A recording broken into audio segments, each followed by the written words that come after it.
여러분, 신앙과 맹신의 차이가 뭔지 아세요? 신앙은 우리가 아는 것과 믿는 것, 이 두 가지로 이루어져 있어요. 그래서 예수 그리스도를 우리가 알고 그 아는 것을 바탕으로 해서 그분을 믿는 것을 신앙이라고 하고, 맹신은 그냥 덮어놓고 믿는 거예요. 아는 거 없이 믿는 거. 그래서 예수 믿는 사람 중에도 당신이 믿는 그 도에 대해서 이야기해 보세요. 그러면 얘기를 못하는 사람이 있거든요. 그거는 이제 맹신에 가까운 거죠. 물론 이게 갑작스럽게 질문이 와서 대답을 잘 못할 때도 있기는 하겠지만, 충분한 시간이 있었음에도 내가 믿는 바가 무엇인지 잘 이야기하지 못한다면 그것은 맹신에 가깝다고 하겠죠. 오늘 이 35문이 성령으로 잉태하사 동정녀 마리아에게 나시고라는 이 사도신경의 구절을 지금 해설을 하잖아요. 그러면 이 동정녀 마리아에게 나셨다라는 이 부분을 우리가 매주 신앙 고백을 하고 있는데, 그냥 믿을 수는 있어요. 그런데 이 동정녀 마리아에게 나셨다는 이 구절이 도대체 무슨 뜻인가, 그걸 알고 믿는 것이 신앙이라고 할 수 있겠죠. 우리가 믿고 우리가 배우고 또 믿고 있는 바를 다른 사람에게 말하지 못한다면 온전한 신앙을 가지고 있다고 사실 말하기가 조금 어렵지 않을까 싶습니다. 그래서 우리가 지난 시간에는 13주일을 2주에 걸쳐서 살펴봤는데, 이 13주일은 그의 외아들 우리 주 예수 그리스도를 믿사오니라는 구절을 가지고 살펴봤잖아요. 그 구절을 통해서 예수님께서 영원부터 계신 참 하나님의 참 아들이시다, 그리고 동시에 그 보배로운 피로 우리를 사신 우리의 주님이시다라는 것을 확인했어요. 그 다음에 그 외아들 우리 주 예수 그리스도를 믿사오니 이는 성령으로 잉태하사 동정녀 마리아에게 나시고라고 이어집니다. 14주일이 바로 이 고백을 다루고 있어요. 그러니까 13주일이 예수님의 신분이 뭐냐, 그리고 그분이 우리와 어떤 관계를 가지고 계시느냐, 그걸 물었다면, 오늘 14주일은 그러한 신분을 가지신 분이 어떻게 우리 가운데 오셨냐, 그분의 오심의 구체적인 방식과 그 결과, 그 유익이 무엇이냐를 다루게 됩니다. 35문 읽어봅니다. 성령으로 잉태하사 동정녀 마리아에게 나시고라는 고백은 무엇을 뜻합니까? 답 읽어봅니다. 언제나 계시는 하나님의 영원하신 아들이 참되고 영원한 하나님의 본질을 그대로 지니신 채 성령의 사역을 통하여 처녀 마리아의 혈육으로부터 진정한 인간의 본질을 취하셔서 죄를 제외하고는 모든 것이 우리와 같은 사람이 되어 다윗의 후손으로 나셨다는 뜻입니다. 그러니까 이 35문은 이 앞에서 참 하나님이시고 참 사람이시라는 그리스도의 신분에 대해서 다뤘다면, 참 하나님이시고 참 사람이신 참 하나님과 참 사람이 어떻게 그리스도라는 그 한 분 안에서 결합되는지에 대한 굉장히 정교한 신학적 설명이 담겨져 있습니다. 그러니까 35문의 첫 번째 답변을 보세요. 언제나 계시는 하나님의 영원하신 아들이 참되고 영원한 하나님의 본질을 그대로 지니신 채라고 하죠. 그러니까 13주일에서 우리가 확인했던 진리인 성자께서 영원부터 성부와 동일한 시적 본질을 가지신, 그러니까 동일 본질이신 참 하나님이시다라는 사실을 여기서 먼저 전제하고 있는 거예요. 그래서 그 성부와 동일 본질이신 참 하나님이신 예수 그리스도의 성육신, 이 땅에 사람의 몸을 입고 오신 그 사건은 성자께서 참 하나님이신 당신의 신성을 잠깐 내려놓으시거나 잠깐 유보시켜 놓고 사람으로 오신 것이 아니라, 참 하나님이신 그 본질을 그대로 지니신 채 사람이 되셨다는 거예요. 요한복음 1장 14절이 이 신비를 말씀이 육신이 되어 우리 가운데 거하심에라는 표현으로 말해주고 있습니다. 여기서 말씀이 육신이 되어라고 할 때 여기서 되어라고 번역된 헬라어가 에게네토라고 라는 단어를 씁니다. 이 13주일에 우리가 기억이 나실지 모르겠는데 이 13주일을 살펴볼 때 이 에게네토가 나왔었어요. 이게 어디서 쓰였냐면 창조된 만물에 대해서 이 에게네토가 쓰였다고 했습니다. 그런데 이번에는 영원부터 계신 말씀이 육신이 되셨다. 에게네토 이렇게 이야기를 합니다.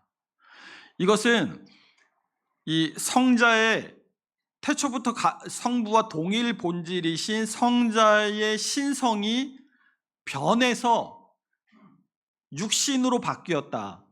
신성이 인성이 되었다라는 뜻이 아니에요. 영원하신 말씀이 신성을 새롭게 취하셔서 신성과 인성이 예수 그리스도라는 한 인격 안에서 결합되기 시작했다라는 뜻입니다. 그러니까 신성이 예수님이 육신을 입고 이 땅에 오셨다고 해서 그분이 태초부터 가지고 계시던 신성이 사라지거나 거기다가 하늘나라에다 그냥 놔두고 오신 것이 아니라 그 영원하신 성부와 동일 본질이신 그분의 신성에 성육신을 통해서 인성이 더해졌다라는 거예요. 그래서 답변은 이 진정한 거기 35문의 답변 중간 보세요. 진정한 인간의 본질을 취하셔서라고 말하잖아요. 이 취하셨다는 표현이 가장 정확한 표현입니다. 성자는 신성을 흡수하거나 아니면 신성이 인성으로 대체돼서 육신을 입으신 것이 아니라 신성 위에 인성을 취하여 입으신 거예요. 빌립보서 2장 7절이 오히려 자기를 비워 종의 형체를 가져라고 표현을 하죠. 그리고 히브리서 2장 17절도 그가 범사에 형제들과 같이 되심이 마땅하도다라고 말씀합니다. 그러니까 죄를 제외하고는 모든 면에서 우리와 완전히 같은 사람이 되셨다는 거예요. 훗날 이 신학자들이 예수님의 신성과 하나님이신 예수님이 어떻게 그분의 인격 안에 신성과 인성이 같은 인격 안에 존재하는지를 설명하기 위해서 엔휘포시타시스라는 개념을 사용했어요. 이 말을 엔휘포시타시스를 이해하려면 먼저 휘포시타시스라는 말을 이해해야 돼요. 이 휘포시타시스는 우리가 흔히 이 위격이라는 말로 번역이 됩니다.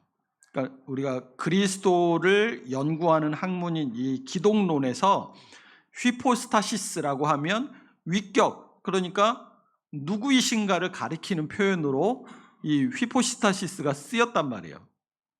예수님에게는 이 신성과 인성이 있잖아요. 다시 말해서 예수님은 참 하나님이심과 동시에 참 사람이시죠. 그렇다고 해서 이 예수님 안에 얼마 전에 드라마가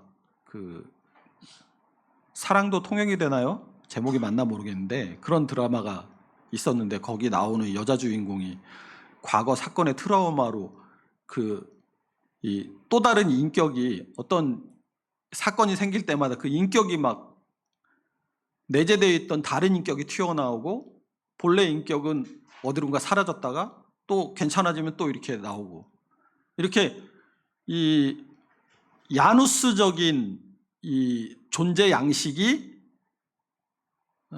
그리스도 안에서의 신성과 인성의 이 인성이 함께 존재한다는 뜻이 아니라는 거예요. 이 하나님이신 예수님과 사람이신 예수님이 그분의 인격 안에 두 인격으로 존재하면서 어떤 때는 나는 하나님이니까 하나님의 입장에서 이렇게 해야 되지 않겠어? 그러면 사람이신 예수님이 사람을 대변해서 야, 사람은 원래 연약하니까 이렇게 이해해 줘야지. 이렇게 그분 안에서 두 인격이 싸우는 게 아니라는 거예요. 한 분 하나님의 아들이 신성과 인성을 모두 가지고 계시다는 거예요. 여기서 중요한 질문이 생길 수 있습니다.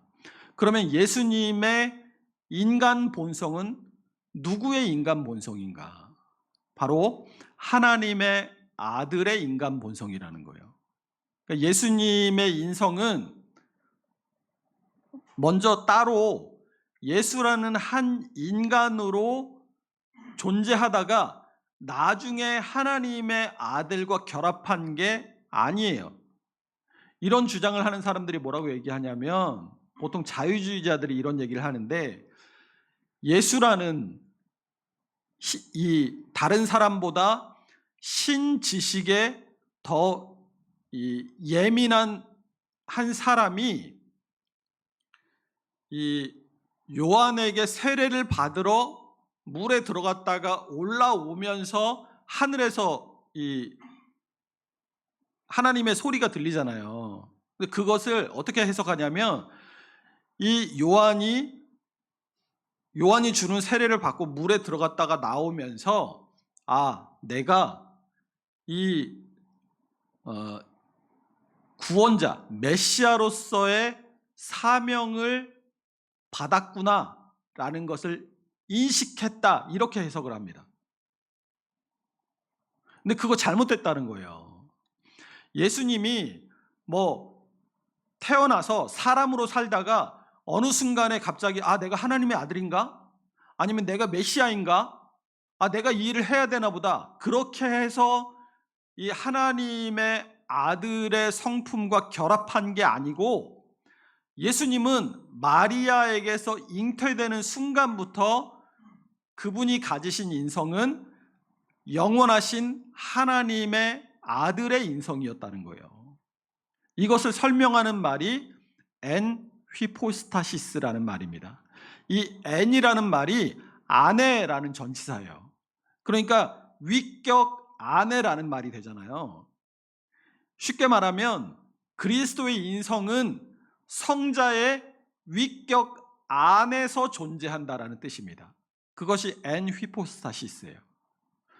이 엔 휘포스타시스와 함께 같이 사용되는 말이 안 휘포스타시스라는 표현도 사용을 해요. 여기서 안은 뭐뭐가 없다라는 전치사거든요.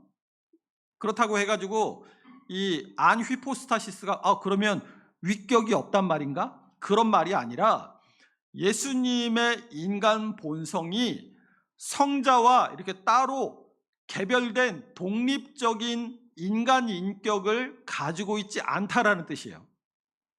그러니까 신성과 인성은 하나인데 엔 휘포스타시스, 이 인성은 영원하신 예수 그리스도의 신성에 성육신하시면서 인성을 취하신 것이다. 이 위격 안으로 인성을 취하셨다라고 말한다는 것이죠.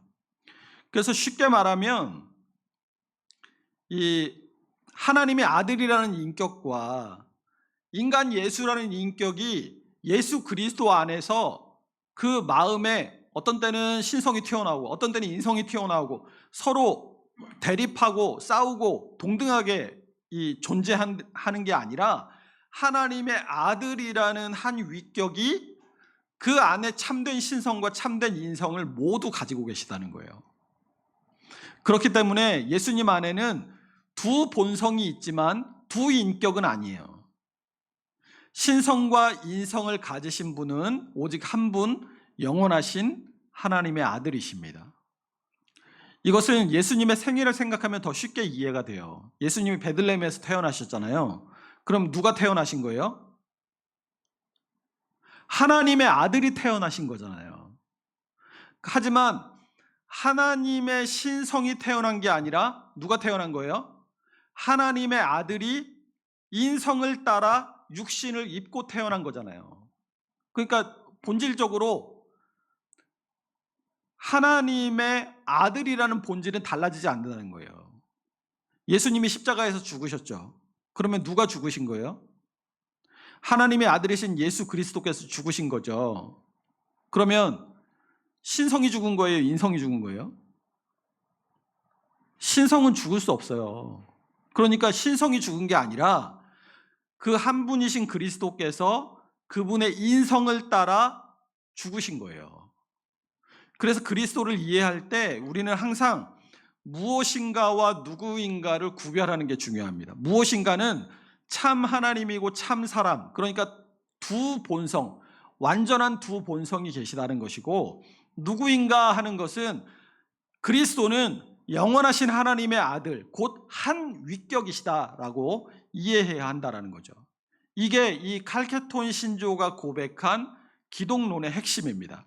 그리스도 안에 신성과 인성이 온전하게 존재하지만 그 두 본성을 가지신 분은 한 분이신 예수 그리스도시다. 이 고백이 칼케톤 신조의 기독론의 고백인 거예요.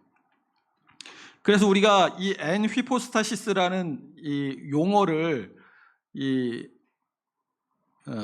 설명을 해드렸지만 핵심은 간단해요.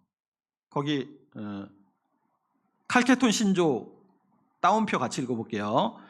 예수님의 인성은 따로 존재하는 한 인간의 인성이 아니라 영원하신 하나님의 아들이 친히 취하신 인성이다. 그렇기 때문에 예수님은 하나님과 인간이라는 두 존재가 합쳐져서 만들어진 분이 아니라 영원하신 하나님의 아들이 참된 인간의 본성을 취하셔서 참 하나님이시고 참 사람이 되신 우리의 구원자요 중보자이시다라는 것이 정확한 표현이라는 겁니다. 그런데 여기서 반드시 짚어야 될 질문이 하나 있죠. 왜 하나님이 굳이 사람이 되셔야만 했을까? 11세기의 신학자였던 안셀무스가 그의 유명한 저작인 왜 하나님이 사람이 되셨는가라는 이 책에서 이 질문에 대한 논증으로 답한 내용이 있습니다. 거기 같이 읽어볼게요. 죄를 지은 것은 사람이므로 그 죄값을 갚아야 할 의무 역시 사람에게 있습니다. 그러나 그 죄값은 무한하신 하나님을 향해 지은 것이므로 오직 무한하신 분만이 그것을 온전히 갚으실 수 있습니다. 그러므로 그 중보자는 반드시 사람이어야 하고 빚진 자의 자리에 서기 위해 동시에 반드시 하나님이어야 합니다. 그 빚을 무한한 가치로 갚기 위해 이 두 조건은 오직 한 분 참 하나님이시며 참 사람이신 그리스도 안에서만 충족됩니다. 자, 이 35문이 이렇게 정교하게 신성과 인성의 결합에 대해 설명하는 이유가 바로 여기 있어요. 이것은 그냥 사변적으로 말장난 하려고 학문을 펼친 게 아니라 우리의 구원이 실제로 가능하게 하기 위한 필수 조건이기 때문에 한인격 두 본성에 대한 내용을 정교하게 풀어놓은 거예요. 두 번째, 성령의 사역과 동정녀 탄생. 그러면 그 하나님의 아들이 취하신 그 인성은 어떻게 취하시게 되었는가? 우리 35분의 답변을 보면 성령의 사역을 통하여 처녀 마리아의 혈육으로부터라고 말을 하죠. 여기에는 두 가지 요소가 함께 있습니다. 하나는 성령의 사역을 통하여, 성령의 초자연적 사역을 통해서 되었다.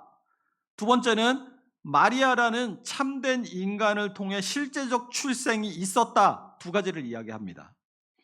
누가복음 1장 35절이 천사가 마리아에게 찾아와서 성령이 내게 임하시고 지극히 높으신 이의 능력이 너를 덮으시리니 라고 말을 합니다. 여기서 이 덮으시리니 라고 번역된 헬라어가 에피스키아세이라고 하는데, 이 에피스키아세이가 신약 성경에 잘 나오지 않아요. 어디 쓰였냐면 변화산 사건에서 쓰였습니다. 마태복음 17장 5절에 보시면 말할 때에 호련히 빛난 구름이 그들을 덮으며 라고 할 때 이 덮다라는 표현에 이 에피스키아세이가 또 쓰였어요. 그리고 구약에 보면 출애굽기 40장 35절에 이 하나님의 영광의 구름이 회막을 덮었을 때, 그때도 이 70인역, 헬라어로 번역된 70인역 성경이 이 동사의 어근을 거기다 사용했어요. 그러니까 성막에 하나님의 영광이 임해서 성막을 덮었던 것처럼 성령께서 마리아를 덮으심으로 그 안에 성자의 인성을 취하여 임하셨다는 거예요. 이게 쉽게 말해서 무슨 얘기냐면 마리아의 몸이 새로운 성막이 되었다는 뜻이에요. 하나님의 영광의 임재가 성막을 덮었잖아요. 그런 것처럼 성령 어떻게 성육신하게 되었냐? 성령께서 이 마리아를 덮으심으로 마리아가 하나님의 영광의 임재가 가능한 새로운 성막이 된 거라니까요.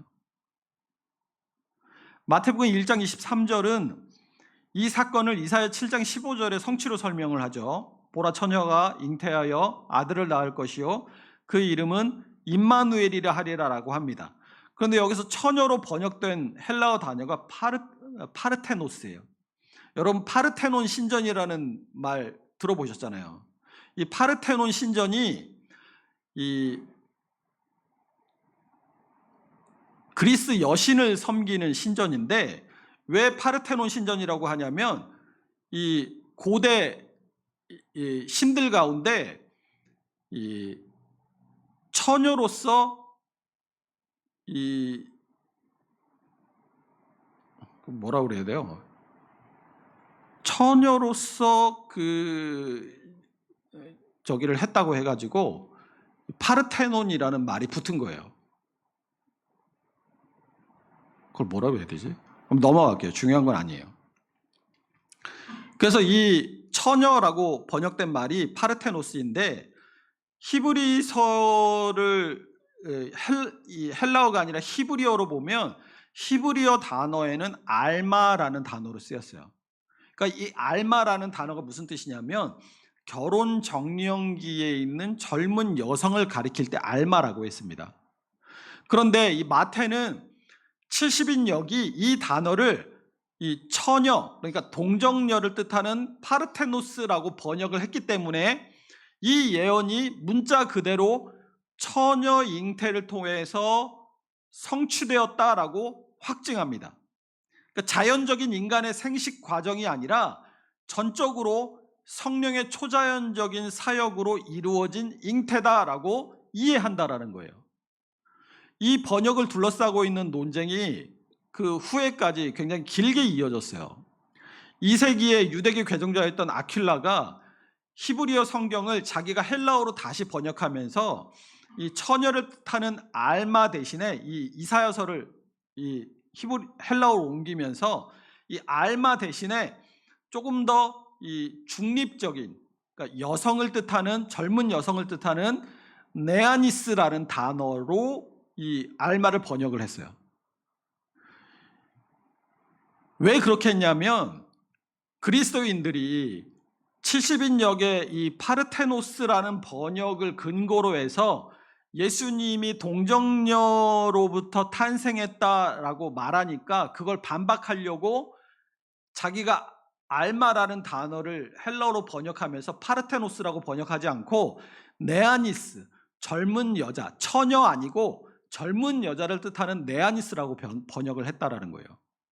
그런데 이 초대교회의 교부들은 이 알마라는 히브리어 단어가 구약 성경에서 어떻게 쓰였는지를 보면 그 의미를 알 수 있잖아요. 그런데 이 알마라는 히브리어 단어가 구약 성경의 다른 곳에서 한 번도 결혼한 여인이나 아니면 성적인 경험이 있는 여성을 가리키는데 사용된 적이 없어요. 그래서 70인역이 파르테노스, 이 성적인 경험이 없는 처녀라고 번역한 그 번역이 정당하다라고 초대 교부들이 변호했습니다. 이렇게 이 원어 하나를 둘러싼 논쟁 속에서 이 교회는 성경이 뭐라고 얘기하고 있느냐, 성경의 정확한 증언, 그러니까 그리스도께서 참으로 동정녀, 처녀에게서 나셨다라는 진리를 끝까지 고수했던 거예요.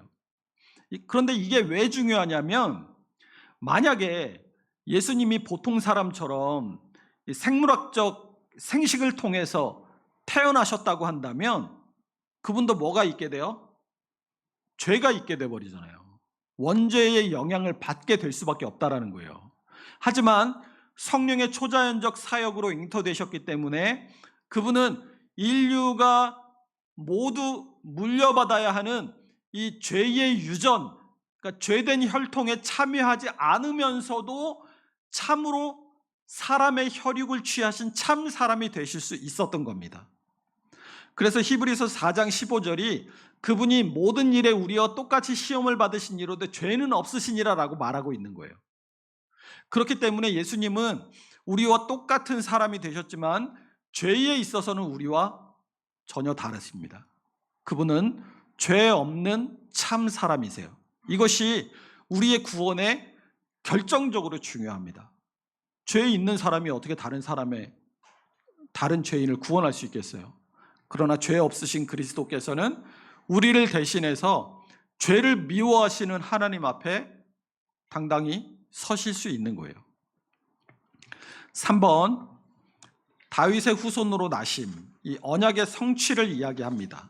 이 35문의 마지막 부분을 보면 다윗의 후손으로 나셨다는 뜻입니다 라고 마무리가 되거든요. 이게 단순히 예수님의 족보에 대한 이야기를 하고 있는 게 아니에요. 사무엘하 7장 12절에서 16절에 보면 다윗 언약이 나와요. 거기 보면 핵심만 제가 말씀드릴게요. 내 몸에서 날 내 씨를 내 뒤에 세워 그의 나라를 견고하게 하리라.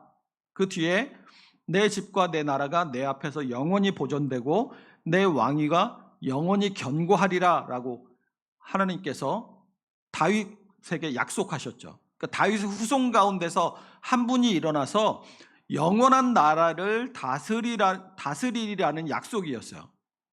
시편 132편 11절도 여호와께서 다윗에게 성실히 맹세하셨으니 변하지 아니하실지라 이르시기를 내 몸의 소생을 내 왕위에 둘지라 라고 노래한 적이 있습니다. 그리고 마태복음 1장과 로마서 1장 3절이 예수님께서 바로 이 약속의 성취다라는 것을 확증해 줍니다. 그리고 로마서 1장 3절은 그분을 육신으로는 다윗의 혈통에서 나셨다라고 소개를 해요. 그런데 흥미로운 것은 이 예수님의 족보가 마태복음 1장에도 나오고 누가복음 3장에도 나오잖아요. 이 마태복음 1장의 족보 그리고 누가복음 3장의 족보가 서로 다른 계보를 따라간다는 거예요. 마태복음은 요셉을 통한 법적인 계보를 따라갑니다. 그런데 누가복음은 마리아를 통해서 혈통적 계보를 따라간다는 차이가 있어요. 그런데 이 두 계보 모두가 다윗에 이르는데 이것은 예수님이 법적으로나 혈통적으로나 다윗의 정통 후사이시다라는 것을 이중으로 확증하기 위한 거예요. 이 사실이 왜 중요하겠어요? 그리스도께서 참 사람이 되신 이 그리스도의 성육신은 어느 날 갑자기 하늘에서 뚝 떨어진 사건이 아니라 구약 전체가 조금씩 이 커튼을 조금씩 열어서 보여주듯이 하나님이 조금씩 시간이 흐름에 따라 계시하시고 더 분명하게 보여주시는 언약의 절정이었기 때문인 거예요. 아브라함에게 주신 약속, 또 다윗에게 주신 약속이 모두 그리스도 예수 안에서 예가 되고 아멘이 되는 거예요. 그렇기 때문에 성육신은 갑작스러운 우리가 전혀 생각하지 못했던 사건이 아니라 하나님께서 처음부터 계획하시고 또 그것을 우리에게 계속 예언을 통해 또 여러 가지 모형을 통해 보여주신 그대로 정확하게 이루어졌다는 하나님의 신실하심의 증거가 되는 겁니다. 더 나아가서 이 다윗의 후손으로 나셨다는 사실은 그리스도의 왕적 통치와도 연결이 돼요. 이 마태복음 2장에서 동방박사들이 이 예루살렘에 와서 유대인의 왕으로 나신 이가 어디 계시냐고 물었잖아요. 이 동방박사들이 뭘 근거로 이 유대인의 왕으로 나신 이를 경배하러 왔겠어요? 이 다윗 언약을 배경으로 해서 유대인의 왕으로 나신 이를 찾아서 경배하러 온 거예요. 그러니까 예수님은 단지 이 영적인 구원자로만 오신 것이 아니라 다윗의 위를 이어서 영원히 통치하실 참된 왕으로 오신 겁니다. 그래서 훗날 부활하시고 승천하신 그리스도께서 지금도 하늘 보좌에서 다스리고 계신 것이 바로 이 다윗 언약의 현재적 성취인 것이죠. 4번 칼게돈의 유산, 나뉘지 않고 섞이지 않고. 자, 이 말을 잘 이해해야 합니다. 35문이 말하고 있는 이 신비, 그러니까 한 인격 안에 참 하나님과 참 사람이 어떻게 결합하게 되었는가 하는 이 문제는 초대교회 역사에서 이 니케아 공의회 못지않게 치열한 싸움, 그러니까 이단의 무수한 공격과 그것을 이 하나님의 말씀을 통해 방어해내는 그 변증의 전쟁통 속에서 정립된 진리예요. 4세기와 5세기에 걸쳐서 교회가 수많은 이 이단들 그리고 심각한 이 오류들과 싸워야만 했습니다. 아폴리나리우스가 그리스도께서 온전한 인간의 이성과 영혼을 가지신 게 아니라 신성한 로고스가 인간의 정신을 대신했다라고 주장합니다. 이것은 그리스도의 인성을 불완전한 것으로 만드는 주장이었어요. 만약 그리스도께서 온전한 인간의 정신과 인간의 영혼을 취하지 않으셨다면 그분이 우리의 인성의 그 부분을 구속하실 수는 없었겠죠. 그래서 이 아폴리나리우스의 주장에 대해서 나지안조스의 그레고리우스가 취하지 않으신 것은 고치지 못한다라고 유명한 원칙을 남겼습니다. 그리스도께서 이 아폴리나리우스의 주장대로 그리스도께서 인간의 정신과 영혼을 온전히 취하신 게 아니라면 우리의 정신과 영혼 역시 구원하지 못하셨을 것이라는 뜻이에요.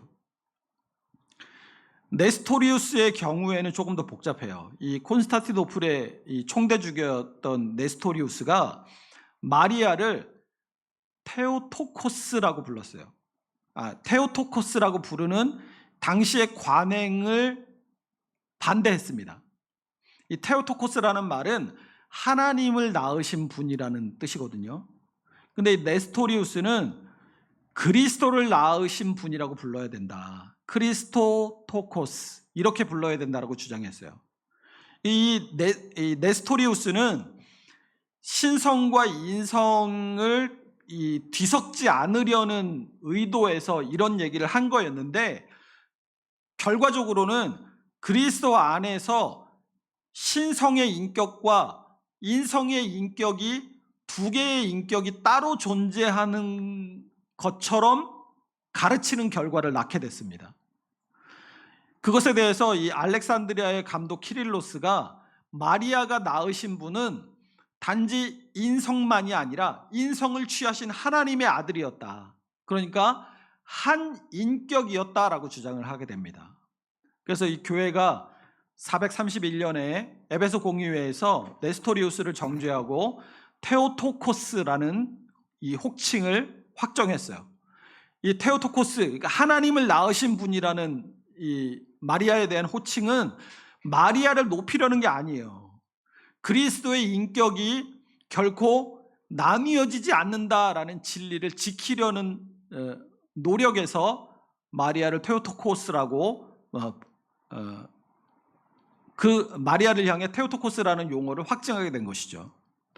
또 이후에는 또 반대 세력의 오류가 등장합니다. 유티케스는 신성과 인성이 성육신 안에서 섞여서 멜팅돼서 제3의 새로운 본성이 되었다. 그리스도만의 새로운 본성, 그러니까 신성도 아니고 인성도 아닌 그것이 섞인 제3의 이 본성이 되셨다라고 주장을 했어요. 근데 이 주장이 449년에 에베소에서 열렸던 한 회의에서 이 날치기로 통과가 돼 버렸어요. 그래서 이 교회의 역사가들이 이 회의를 아무런 정당성 없이 진행됐다고 해서 강도 회의라고 불렀습니다.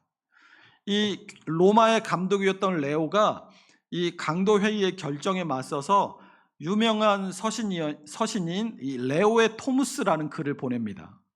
이 레오의 토무스에서는 그리스도의 두 본성이 결코 섞이지 않으면서도 한 인격 안에 온전히 결합되어 있다라는 것을 굉장히 정교한 신학적 논리로 논증을 해놨어요. 그래서 교회가 451년에 칼케톤 공의회에서 이 모든 오류들을 다 배격하고 레오의 토무스를 크게 반영해서 그리스도의 두 본성에 대한 이 정확한 정식을 확립하게 됩니다.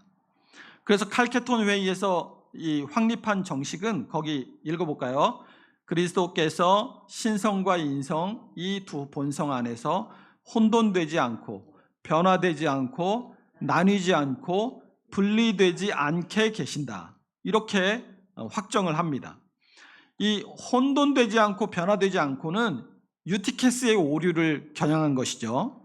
신성과 인성이 섞인다라는 그의 주장을 배격한 거예요. 그리고 나뉘지 않고 분리되지 않는다는 것은 네스토리오스의 주장을 배격한 거예요.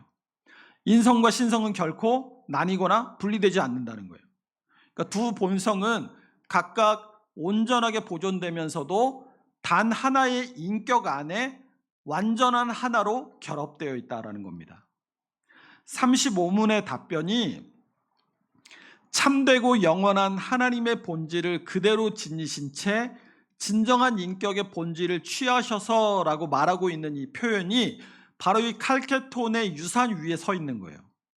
신성이 흐려지지도 않고 인성이 불완전해지지도 않으며 그렇다고 두 본성이 나뉘어서 두 인격이 되지 않는다는 거죠.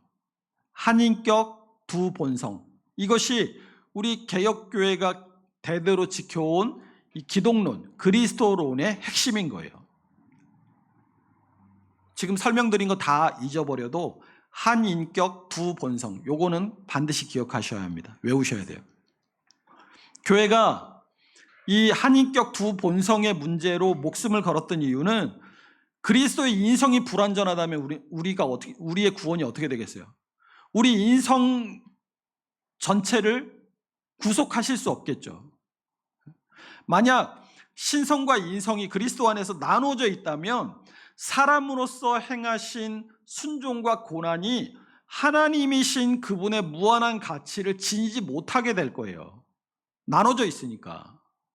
그래서 참 하나님이 참 사람과 나누어지지 않고 완전한 하나로 결합해 계셔야만, 한 인격으로 계셔야만 사람으로서 드리는 순종과 죽음, 예수님이 자신의 육신을 이 제물로 십자가 위에 드리셨잖아요. 사람으로서 드리신 그분의 순종과 죽음이 하나님의 무한한 진노를 갚아줄 수 있는, 이 상쇄시킬 수 있는 하나님의 무한한 가치를 가지고 우리를 구원할 수 있게 되는 겁니다.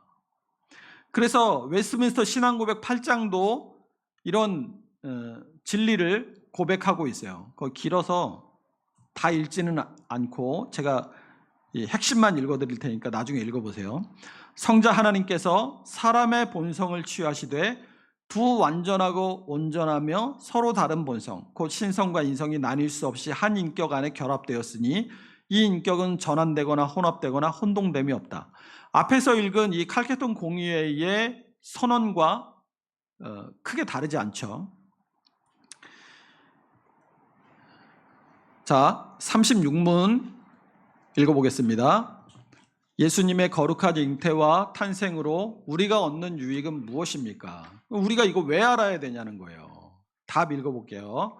그리스도께서 우리의 중보자가 되시어 자신의 순결하고 완전한 거룩함으로 내가 잉태될 때부터 가지고 있던 나의 죄를 하나님 앞에서 제하여 주십니다. 자, 중보자 되심. 하나님과 사람 사이에 중보자가 되신다는 거예요.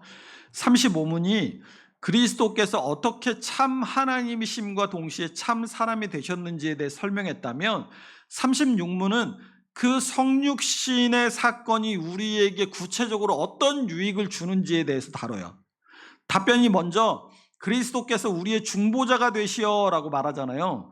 디모데전서 2장 5절이 하나님은 한 분이시여 하나님과 사람 사이의 중보자도 한 분이시니 곧 사람이신 그리스도 예수라라고 말씀하는데, 여기서 중보자로 번역된 헬라어가 이 메시테스입니다.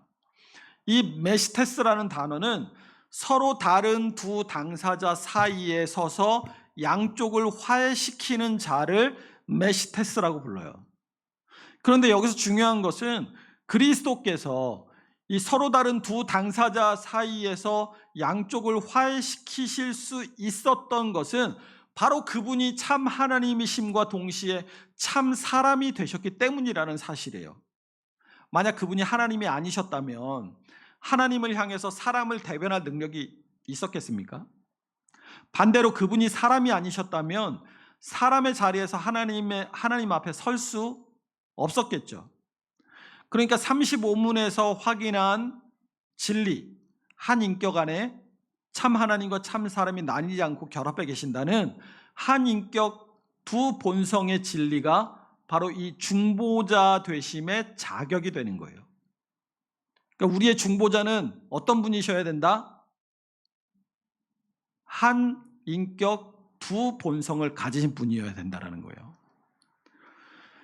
개혁신학이 이 중보자의 사역을 흔히 세 가지로 설명하죠. 선지자, 제사장, 왕으로서의 사역으로 설명을 하는데, 히브리서 9장 13절에서 15절이 강조하는 것이 이 가운데서 제사장의 직분이에요. 이 그리스도께서 오시기 전에 제사장들은 자기도 죄인이잖아요. 그러니까 이 1년에 한 번 속죄소에 들어가서, 지성소에 들어가서 백성들의 죄를 대속하기 전에 뭘 먼저 해야 돼요? 자기의 죄를 먼저 씻기 위해서 제사를 먼저 드려야 돼요. 그리고 나서 지성소에 들어가서 백성들의 죄를 씻기 위한 피를 뿌렸단 말이에요. 왜 그랬어요? 자기도 죄인이니까 그 죄의 문제를 해결해야 될 거 아닙니까? 그런데 흠없이 잉태되고 태어나신 그리스도께서는 자기가 죄가 없으시니까 오직 우리를 위해서만 자기를 들이실 수, 온전하게 자기를 들이실 수 있었던 겁니다. 그러니까 이 세 직분 모두가 그리스도께서 참 하나님이시고 참 사람이시라는 이 성육신의 신비에 근거하고 있는 거예요. 6번, 잉태될 때부터 가지고 있는 죄, 원죄의 문제. 이 36문이 구체적인 표현을 씁니다. 내가 잉태될 때부터 가지고 있던 나의 죄라는 표현을 써요. 이것은 우리가 태어난 이후에 내가 스스로 지은 죄만이 아니라 태어나기 이전에 잉태되는 순간부터 이미 우리 안에 있는 죄를 말해요. 시편 51편 5절이 다윗의 고백을 통해서 이 진리에 대해 증거합니다. 내가 죄악쟁에서 출생하였으며 어머니가 죄 중에서 나를 잉태하였나이다. 이것이 우리 개혁신학이 말하는 원죄의 교리예요. 아담은 인류 전체의 언약적인 대표, 곧 언약의 머리였잖아요. 로마서를 읽어보세요.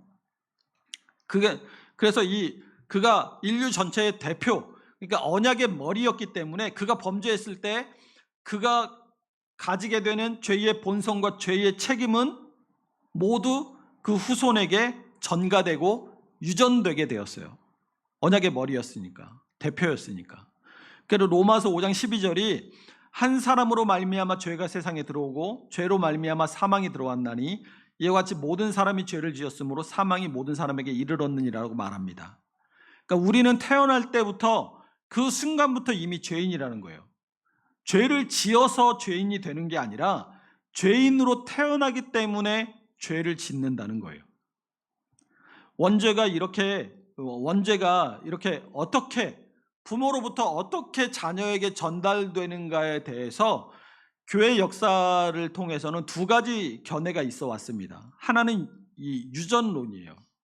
영혼도 육체와 마찬가지로 부모로부터 자녀에게 전달된다. 그렇기 때문에 그 죄도 전달된다라고 말하는 것이 유전론이고, 다른 하나는 창조론입니다.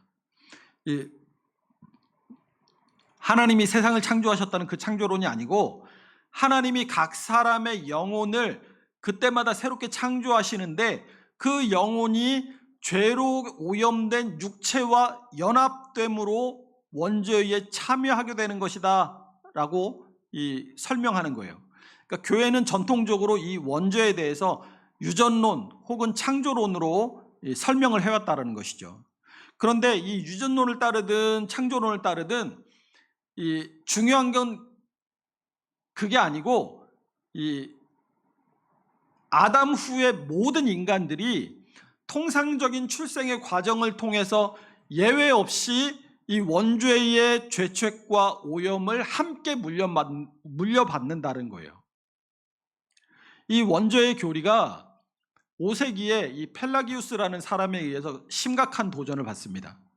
이 펠라기우스는 아담의 죄가 후손에게 전가되지 않아, 그냥 각 사람은 자기가 범한 실제의 죄에 대해서만 책임지면 돼, 이렇게 가르쳤어요. 그러니까 원죄의 교리를 아예 부정을 해버린 거죠. 그때 교부인 이 어거스틴이 로마서 5장과 시편 51편을 근거로 해서 원죄의 교리를 강력하게 변호합니다. 그리고 교회가 이후에 여러 차례의 회의를 거쳐서 이 원죄의 교리를 재확인했어요.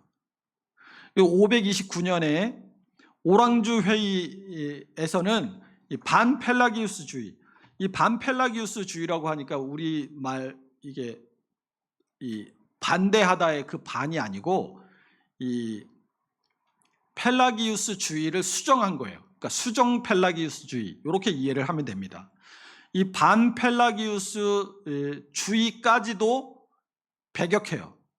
이 펠라기우스주의가 잘못된 거라고 공격을 받으니까 이 펠라기우스의 후예들이 이 인간에게 은혜를 받아들일 수 있는 최소한의 자연적 능력이 남아있다라는 이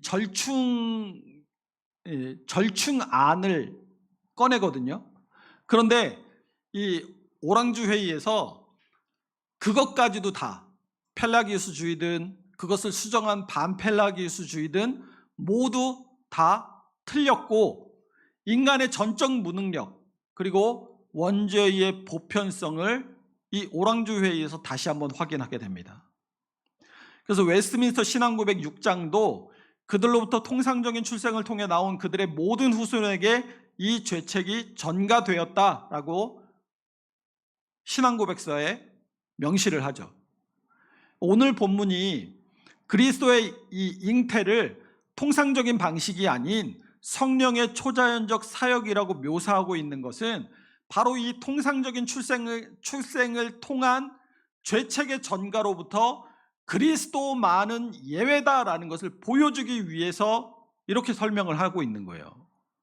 그러니까 이 지점에서 이 35문과 이 36문이 다시 하나로 이어지는 거예요. 만약 그리스도께서 보통 사람처럼 자연적인 생식에 의해서 태어나셨다면 그분도 아담의 후손으로서 이 원죄의 전가에서 자유롭지 못했을 거예요. 하지만 성령의 초자연적 사역으로 잉태되셨기 때문에 그분은 통상적인 출생의 과정 자체를 벗어나서 아담 안에서 질 수밖에 없는 죄의 전가에 참여하지 않게 되셨고, 죄를 제외하고는 모든 면에서 우리와 같은 사람이 되셨다는 겁니다.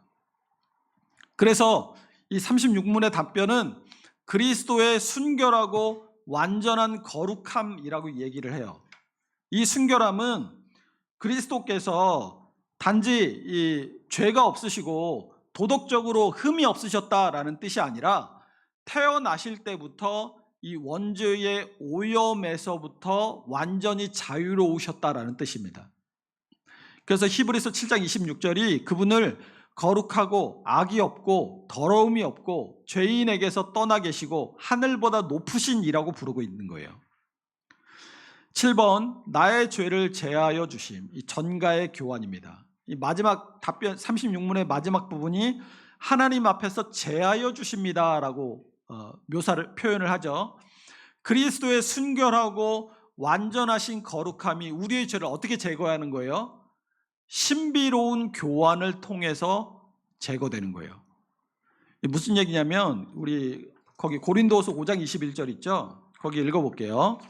하나님이 죄를 알지도 못하신 이를 우리를 대하여 죄로 삼으신 것은 우리로 하여금 그 안에서 하나님의 의가 되게 하려 하심이라. 좀 적절하지는 않지만 쉬운 예를 들어볼게요. 어린아이가 이 손에 과자를 하나 들고 있는데 그 과자를 내가 얻는 방법이 뭐가 있겠어요? 다른 과자를 쥐어주면 그 과자를 내가 얻을 수 있겠죠. 그런데 아이가 쥐고 있는 과자가 이만한 과자예요. 근데 내가 껌 하나 주면서 이거 나랑 바꿔줄래? 그러면 애기가 바꿔줍니까? 이만한 과자면 이만하거나 아니면 그거보다 더 커야 아이가 자기 손을 내밀겠죠. 그런 것처럼 이 죄를 알지 못하신 그리스도께서 우리의 죄를 대신 지시고 그 결과 우리는 그리스도의 의를 교환하게 된 거예요. 전가, 이 교환의 교리인 거예요. 우리의 죄는 그분이 담당하시고 그분의 의는 우리가 받아 누리고, 이것이 전가의 교환입니다. 갈라디아서 4장 4절과 5절 같이 읽어볼게요. 때가 참에 하나님이 그 아들을 보내서 여자에게서 나게 하시고 율법 아래에 나게 하신 것은 율법 아래에 있는 자들을 속량하시고 우리로 아들의 명분을 얻게 하려 하심이라. 이 13주일에서 우리가 이미 이 구절을 봤거든요. 이 구절이 이번에는 그리스도의 성육신이라는 구체적인 방식과 다시 연결이 되고 있는 거예요. 로마서 8장 3절 4절 읽어봅니다. 율법이 육신으로 말미암아 연약하여 할 수 없는 그것을 하나님은 하시나니 곧 죄로 말미암아 자기 아들을 죄 있는 육신의 모양으로 보내어 육신의 죄를 정하사 육신을 따르지 않고 그 영을 따라 행하는 우리에게 율법의 요구가 이루어지게 하려 하심이니라. 이 그리스도께서 죄 있는 육신의 모양으로 오셨다는 것은 그분이 실제로 죄가 있으셨다는 뜻이 아니라 우리와 같은 참된 육신을 취하시고 죄인의 자리에서 죄를 정죄하셨다는 뜻인 거예요. 그렇게 하심으로써 우리를 올가매고 있던 이 원죄의 전가는 이제 끊어지게 됐고 대신에 그리스도의 의가 우리에게 전가되게 된 것이죠. 우리가 이 아래쪽에 있는 논이에요. 근데 위쪽에 있는 논에서 물을 우리 논으로 넣어주고 있는데 더러운 물이 계속 흘러들어오고 있었어요. 흙탕물이 계속 흘러들어오고 있었어요. 이거를 내 논을 어떻게 깨끗하게 합니까? 그 물기를 막고 깨끗한 물기를 터서 내가 받으면 내 논이 깨끗한 논이 되겠죠. 똑같은 거예요. 그동안 원죄의 전가로 인해서 계속 나는 죄인이었어요. 그런데 그 그리스도께서 나를 위해 죽으심으로 그 더러운 죄의 전가는 끊어지고 이제 그리스도의 순결하고 거룩하신 그분의 의가 나에게 흘러들어오게 됐다는 거예요. 베드로전서 1장 18절 19절이 은이나 금같이 없어질 것으로 된 것이 아니고 흠없고 점없는 어린 양 같은 그리스도의 보배로운 피로라는 말씀도 이 지점에서 다시 만나게 됩니다. 그러니까 그리스도의 피가 흠없고 점없다라는 것은 이 도덕적인 순전함을 이야기하는 게 아니라 원죄의 오염조차 없는 참으로 순결한 희생 제물이었다라는 뜻인 거예요. 구약의 제사에서 쓰는 제물이 어떤 짐승만 썼어요? 흠이 없어야 되잖아요. 점도 없고 흠도 없고 말라서도 안 되고 통통하고 살찐 것으로만 제물이 될 수 있었어요. 그런 것들만. 그런데 그리스도께서 잉태되실 때부터 흠이 없으셨기 때문에 우리의 죄를 속할 온전한 속죄 제물이 되실 수 있었다는 겁니다. 히브리서 9장 13절에서 15절이 이 중보자의 사역을 요약을 하고 있어요. 거기 읽어볼게요. 염소와 황소의 피와 및 송아지의 죄를 부정한 자에게 뿌려 그 육체를 정결하게 하여 거룩하게 하거든. 하물며 영원하신 성령으로 말미암아 흠없는 자기를 하나님께 드린 그리스도의 피가 어찌 너희 양심을 죽은 행실에서 깨끗하게 하고 살아계신 하나님을 섬기게 하지 못하겠느냐. 이로 말미암아 그는 새 언약의 중보자이시니 이는 첫 언약 때에 범죄한 죄에서 속량하시려고 죽으사 부르심을 입은 자로 하여금 영원한 기업의 약속을 얻게 하려 하심이라. 그러니까 옛 제사가 육체의 정결만을 상징적으로 다루었다고 한다면 흠이 없으신 그리스도의 피는 우리의 양심의 깊은 곳, 그러니까 우리가 잉태될 때부터 가지고 있던 이 죄의 뿌리까지도 정결하게 하신다는 거예요. 자, 지금까지 이 35문과 36문을 살펴봤는데 35문은 그리스도께서 어떻게 참 하나님이시고 참 사람이 되셨는지에 대해서 이야기를 하고 36문은 그 오심이 어떻게 우리에게 구체적으로 유익을 주는지에 대해서 살펴봤죠. 방향은 다르지만 이 뿌리는 하나예요. 그리스도께서 성령의 사역으로 동정녀에게 나심으로 이 원죄의 전가에 참여하지 않으신 죄가 없으신 참 사람이 되셨기 때문에 그분만이 흠없는 중보자가 되셔서 우리의 죄를 대신 지시고 우리를 깨끗하게 하실 수 있었다라는 것이죠. 그러니까 그리스도의 성육신의 방식, 그리스도께서 어떻게 참 하나님과 참 사람이 되셨냐, 그리고 36문에 이 성육신이 주는 유익이 뭐냐, 이게 다른 걸 얘기하고 있는 게 아니라 그리스도 한 분 안에서 함께 주어진 하나의 은혜라는 거예요. 이 진리가 우리에게 참된 위로를 주는데 우리는 잉태되는 그 순간부터 죄인이었잖아요. 그런데 잉태되는 그 순간부터 순결하셨던 그리스도로 말미암아 그 죄의 제함을 받게 되었습니다. 우리의 시작이 죄됨이었다면 그리스도의 시작은 거룩함이었고 그 거룩하심이 우리의 죄된 시작을 완전히 덮으셨던 거예요. 우리 인생의 어떤 자리에서도, 그리고 심지어는 우리가 태어나기 이전의 자리에서조차 그리스도의 은혜는 어떤 거예요? 우리를 항상 앞서 있다라는 거예요. 이것이 우리의 위로가 되는 줄로 믿습니다. 자, 오늘 여기까지 하도록 하겠습니다.